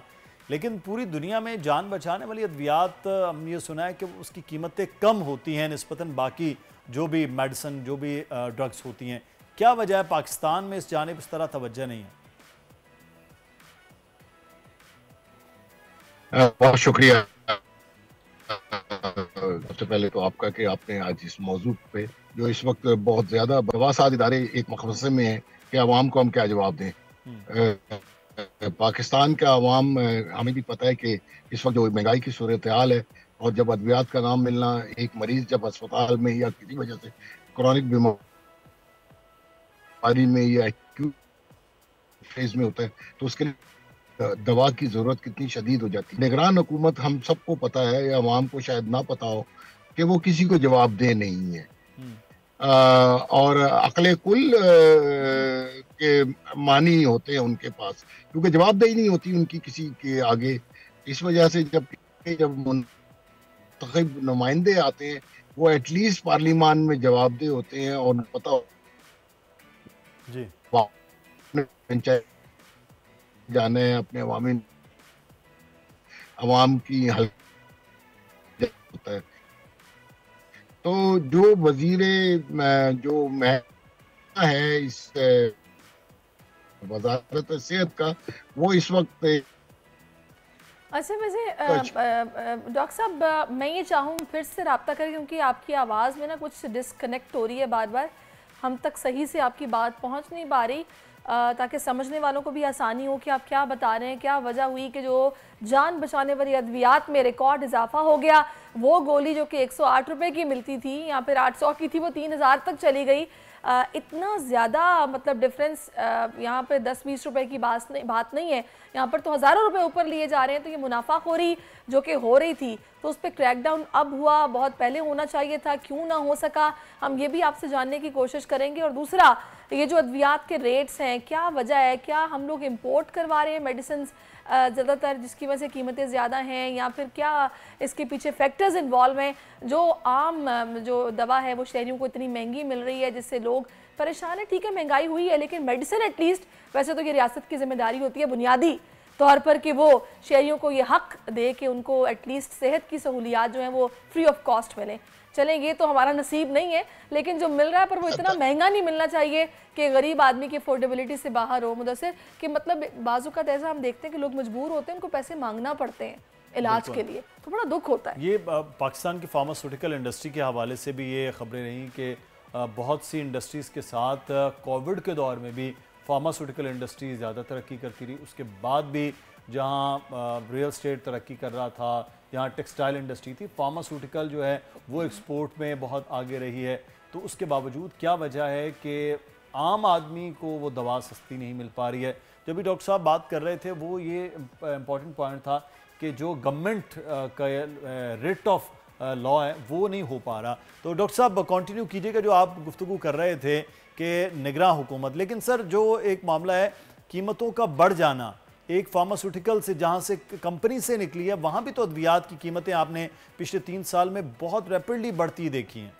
अच्छा, मुझे अगर मौका दें 1 मिनट के लिए तो मैं शायद माफी ज़मीर बयान कर पाऊंगा। जी जी। पहली बात तो ये है कि पाकिस्तान में जितनी भी अद्वियात बनती हैं या मिलती हैं जी, अद्वियात बनती हैं, मिलती हैं, उनमें 99% जो मटेरियल है वो इम्पोर्ट होता है। अच्छा। Raw material, packaging material, rubber stopper, बोतलें और वाइट, और वो सारा डायरेक्ट इम्पैक्ट आता है फॉरेन करेंसी की एप्रिसिएशन के साथ। दूसरा, आपने देखा कि इन्फ्लेशन का इम्पैक्ट आया 43%, 40% का, और ये सरकारी आदाद में शुमार है, ये हमारे नहीं है बिल्कुल, जिसका इम्पैक्ट आता है दवाओं के बनाने के कीमतों पे। पाकिस्तान में इसीलिए 2018 में drug pricing policy stakeholder और अदालत और सारे लोगों से मिलकर बनी थी कि भाई जो इन्फ्लेशनरी फैक्टर्स आएंगे वो इनकॉर्पोरेट करेंगे हुकूमत ऑटोमेटिकली। 240 अद्वियात जो जिनको हम हार्डशिप कहते हैं, क्योंकि लेगेसी प्रोडक्ट हम उनको कहते हैं जो आज से 40 साल पुरानी या 50 साल पुरानी अद्वियात हैं, वो लेगेसी प्रोडक्ट कहती है। उनकी कीमतों का तयन उस वक्त 40 साल तक सही, अच्छा, 300 रुपए का डॉलर हो गया, तो उसका इम्पैक्ट हुकूमत एक्सेप्ट करने के लिए तैयार नहीं है।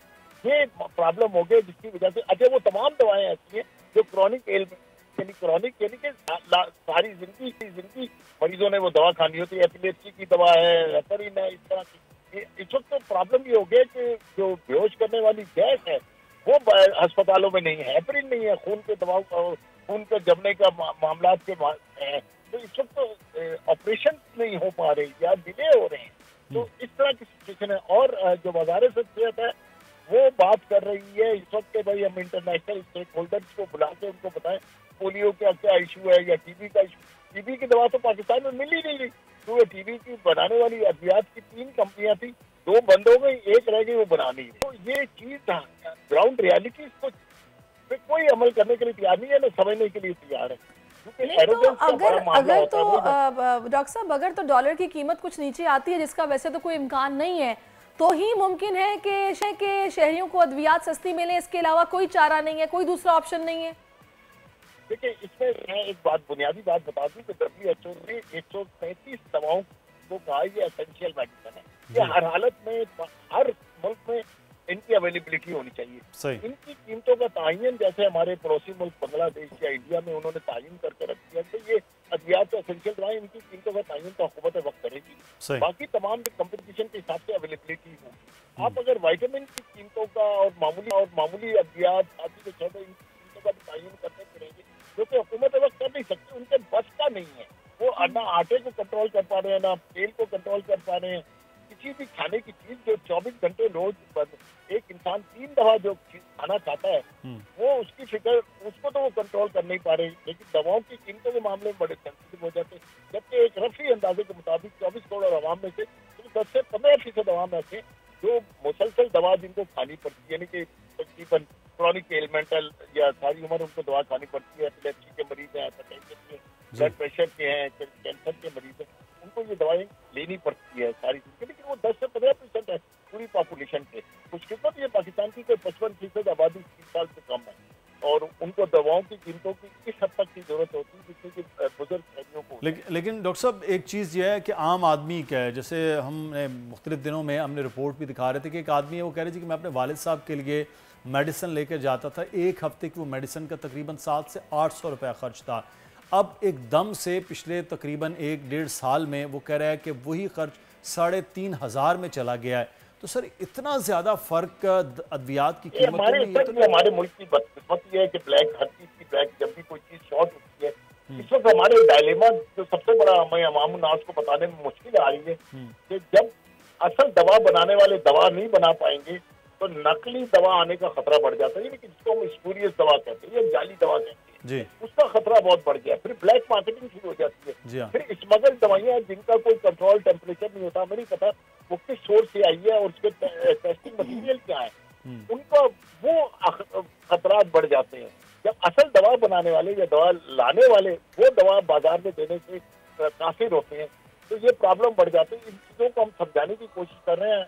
जो भी कहते पावर कॉरिडोर में रहते हैं, रेजिडेंट ऑफ पावर कॉरिडोर जिसको मैं कहता हूँ, जिनके पास अक्ल दानिश बेनतहा होती है और वो अक्ल कुल होते हैं, ऑलमोस्ट खुदाई का दावा भी करने लगते हैं, लेकिन उनको ये बात हम समझा नहीं पा रहे कि पाकिस्तान में आवाम को दवा का मिलना बड़ा जरूरी है। लेकिन डॉक्टर साहब, मुझे अफसोस इस बात का हो रहा है कि हम लोग 75-76 साल में खुद कफील तो ना हुए कि हम दवाएं इंपोर्ट ना कराएं, भले हमें एक्सपोर्ट करनी पड़े, लेकिन हम ये क्रैकडाउन भी जो करते हैं, ये भी हमें कुछ साल में एक खबर मिलती है कि जी क्रैकडाउन हुआ और फिर पकड़े और सील किया और मना किया, रोका। अगर ये भी कंटिन्यू बेसिस पे हो। लफ्ज कॉस्मेटिक इफेक्ट जानती है कि लफ्ज एक कॉस्मेटिक इफेक्ट, अवामुल नास को मुतमईन करना कि हम काम कर रहे हैं, ये कॉस्मेटिक इफेक्ट होता है। इनका कोई असर नहीं होता, उल्टा नुकसान होता है। यानी जो दवा किसी बहुत ही ज्यादा जान बचाने के लिए जरूरी दवा होती है, वो भी उसको मिलना बंद हो जाती है। ये कॉस्मेटिक इफेक्ट है, इसका उल्टा नुकसान होता है, कोई फायदा नहीं होता।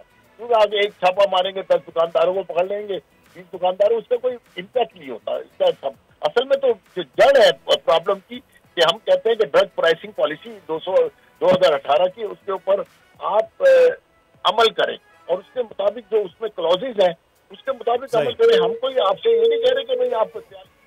बिल्कुल ठीक है, बहुत शुक्रिया, हमारे साथ मौजूद थे। और डॉक्टर शेख कैसर वहीद साहब, पाकिस्तान में मामला फिर वही है कि जनाब अद्वियात की कीमतें बढ़ रही हैं, लेकिन जो डॉक्टर साहब ने एक बात बड़ी अहम की कि गवर्नमेंट की क्या ये प्रायोरिटीज़ में है कि वो इन चीज़ों को हल करे।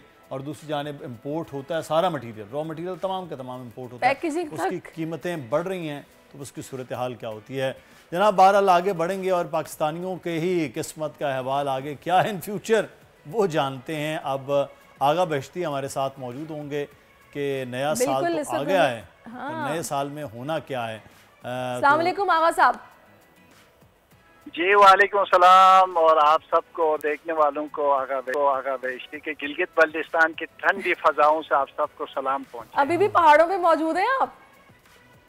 अभी भी है, वरना तो आपके दफ्तर ना आते, पाक का आते, आप न बुलाते तो वे दफ्तर में आकर धरना देते। नहीं नहीं, क्यों ना आपको बुलाते, अगर आप होते तो हम आपको लाजमी बुलाते। अच्छा, अब ये आगा साहब, हमने ना ज़मीनी हकाइक तो बहुत सारे बता दिए हैं आवाम के हवाले से कि आगे क्या है क्या नहीं है। ज़रा सितारों की चाल बताइएगा कि ये 2024 जिसका आगाज हो चुका है, ये पाकिस्तानियों के लिए कैसा रहने वाला है? देखिए 2024 गुज़श्ता का तकरीबन साल डेढ़ साल से आप लोगों के ही चैनल में मुख्तलिफ मौक़ों में बात होती आ रही है। मुझे नहीं लगता है कि 2024-2023 की तरह कोई तब्दीली आने वाली है। सेम हालात, सेम मसाइल और इसी तरह के हालात हम गुजरते हुए आगे बढ़ते हुए पाकिस्तान के घर में किसी किस्म की कोई तब्दीली मुझे फिलहाल नज़र नहीं आ रही है। अच्छा, उसी तरह के हालात, उसी तरह वाक़यात के साथ हम पाकिस्तानी जो है वो आगे बढ़ रहे हैं। यानी कि महंगी दवाएं लेते रहेंगे, बिल ज्यादा देते रहेंगे, लोड शेडिंग होती रहेगी, इसी तरह से क्लाइमेट चेंज के असरात भुगतते रहेंगे। मतलब कोई तब्दीली, कोई बेहतरी नहीं है। मुझे नहीं लगता कोई। हम खुसूसन इक्तिसादी हालात, माली हालात, महंगाई के हवाले से जो वाक़यात, चोरी डकैती खुसूसन कराची में या मुख्तलिफ जो वाक़यात से जो हम लोग ज़हनी परेशानियों का सामने रहा है 2023-2022 से सिलसिला शुरू था। 2023 और 24 में भी मेरे मुताबिक और सितारों की रोशनी के मुताबिक इसमें किसी किस्म की कोई चेंजिंग या तब्दीली अलबत्ता नहीं है। सियासी हवाले से मेरे ख्याल से इलेक्शन अपने वक्त पर होते हुए नजर आते हैं, और अगर सबको एक मौका मिलेगा तो फिर यकीनी तौर पर हालात बेहतरी की तरफ जाएंगे। वन उसी तरह सियासी और मसाइल और डॉलर और मुख्तलिफ वाक़यात के साथ हमारी परेशानी रोज़ बरोज़ हमारी पीछे करते हुए नजर आता है। अच्छा आगा साहब, एक चीज़ जो है वो मौसमियाती तब्दीली के हवाले से कुछ बताइए, जिसके असरात पाकिस्तान पिछले 2 साल से भुगत रहा है, और अब की बार भी ये कहा जा रहा है कि मौसम सर्दी का तवील रहेगा इसमें, और फिर जब गर्मी आएगी वो भी तवील होगा, और बारिशों से फिर वैसे हालात 2024 में हो सकते हैं। क्या वाकई सितारे बता रहे हैं कि मौसम भी इफेक्ट करेगा इस मुल्क में?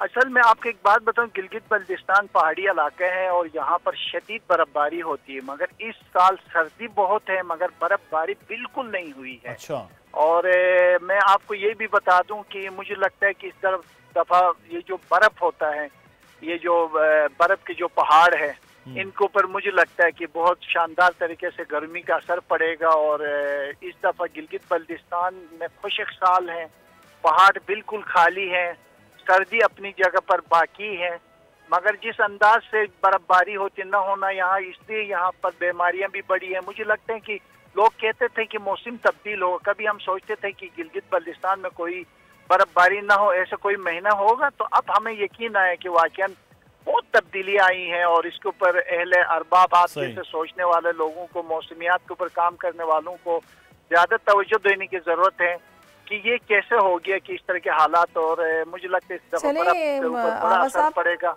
बिल्कुल इस पर तवज्जो देने की जरूरत है। मुझे बताएगा ये कारोबारी मामलात कुछ बेहतर होंगे कि ये रिवर्स लगे गियर, डॉलर को, रुपए की कदर बेहतर हो, स्टॉक मार्केट तो अच्छी चल रही है अभी तक, ये जो साल है बड़ा अच्छा शुरू हुआ है, अगर हम स्टॉक मार्केट को देखें तो कारोबारी मामलात, मुआशी हालात कैसे रहेंगे?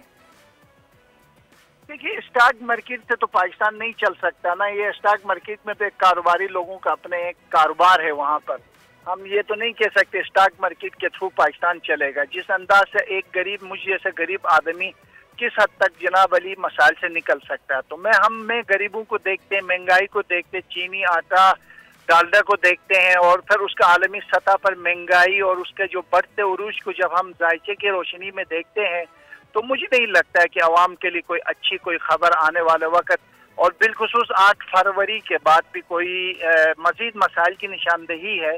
अल्लाह करे ये मेरी राय गलत हो, ये मेरी इल्मी राय, अल्लाह करे ये गलत हो। मुझे नहीं लगता है कि पाकिस्तान में कोई सियासी आएगा या आप जैसे गरीब हों तो फिर तो गुजारा हो जाता है इस मुल्क में। आप आगा भी हैं, फिर ऊपर से बेशती भी हैं, तो आप कैसे गरीब होंगे ना? नहीं गरीब आदमी है ना, आपको पता तो है। खैर बाहर के आपसे दुआओं की दरखास्त है, पूरी पाकिस्तान से दरखास्त आपके लिए बहुत सी दुआएं हैं आगा साहब। लेकिन ये बताइए कि हम कुछ हॉरोस्कोप के हवाले से बात करें कि क्या सितारे इस हफ्ते में क्या कह रहे हैं लोगों के लिए। अच्छा, इस हफ्ते में आपको पता है मैं वो बुरुश वाला तो नहीं करता हूँ, मैं वो सियारों से करता हूँ। मरीख, मुश्तरी और ज़ोहल, वो पिछले भी मैंने एक प्रोग्राम में बताया था।